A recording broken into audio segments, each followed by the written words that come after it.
ValveTime.net.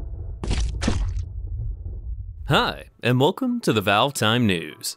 Each week, we'll bring you the biggest talking points regarding Valve and the community. You might have noticed we used the Halloween intro for this episode, but don't worry, there's no actual Halloween news just yet. We're merely getting into the spirit of things a little early this time around, mainly so Nick can use the intro more than twice a year. Expect to see some special Halloween-themed content released this week, running up to October 31st. Anyway, on with the news. In what is one of the shortest turnaround times in Dota update history, last week saw the release of the 6.82c balance patch for Dota 2. This new, smaller balance patch is designed to more carefully fine-tune larger changes introduced with the Rekindling Soul update late last month, while also limiting any potential unbalanced or unfair strategies which have come about as a result.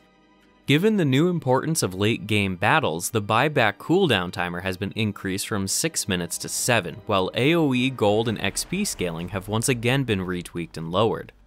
While general changes like these are all well and good, several heroes also received substantial alterations to change their effectiveness in the current public and professional metagames.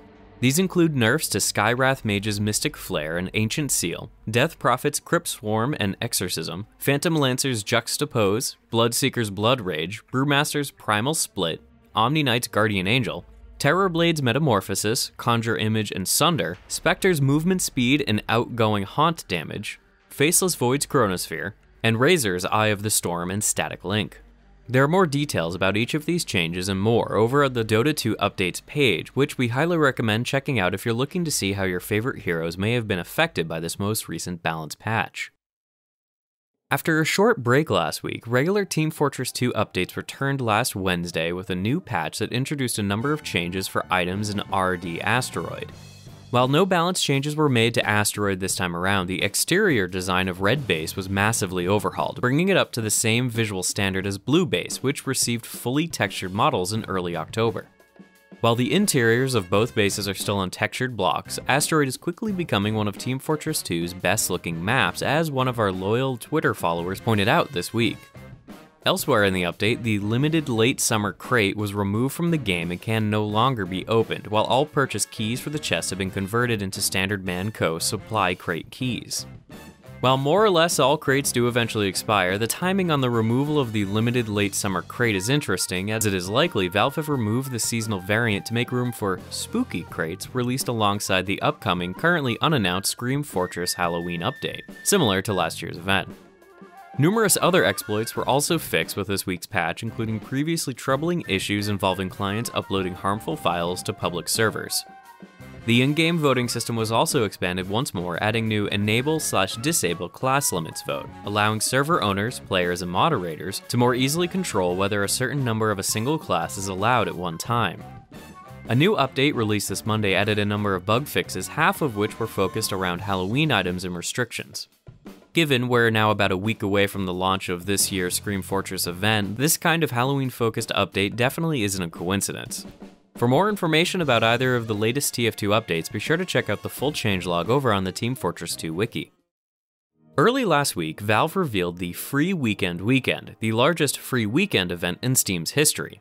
Free weekends, which usually last from Thursday to Mondays, regularly provide all Steam users with free access to a certain game title for a specific period of time, while offering substantial price reduction should the player want to purchase it and continue playing later. This time, however, the free weekend features a rather massive 10 games rather than just one.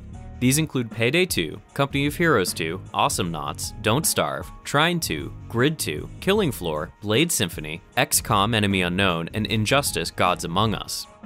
As the name of the event suggests, all 10 games were made available free of charge from 10 a.m. Pacific Standard Time on Thursday, October 16th until 1 p.m. on Sunday the 19th, which means that the free weekend is over by the time this episode airs. Even though the free weekend and sale periods have now passed, we thought we would highlight the story here on the show, as we feel it gives a pretty good indication of concepts Valve are willing to experiment with on Steam in order to stay ahead of the ever-growing competition from EA and GOG. Given the huge publicity surrounding the event and likely success of sales, it's more than likely we'll see more large-scale free weekends in the near future, possibly alongside larger seasonal sales. We'll be sure to keep you posted on whatever comes next, so stay tuned to the ValveTime.net front page and our social media outlets to get more timely announcements throughout each week. As promised a while back, Valve added the Norwegian Krone and Canadian dollar to Steam on October 8, 2014, leaving only 3 planned currencies still to be added this year, with the Australian and New Zealand dollars to follow in early 2015. We never got around to covering the story at the time, as a lack of announcements made it hard to notice the new currencies outside of their affected regions. That said, enjoy your new currencies. Last Wednesday, we decided it was about time to reveal the latest episode of ValveTime Database. In episode 5, we focus on Half-Life Uplink, a rather ill-fated promotional film released to promote the original Half-Life in the United Kingdom in early 1999. The project, which had no direct creative input from either Valve or Sierra, is still seen as one of the worst quality Half-Life related projects in the history of the series and was pulled shortly after release over 15 years ago.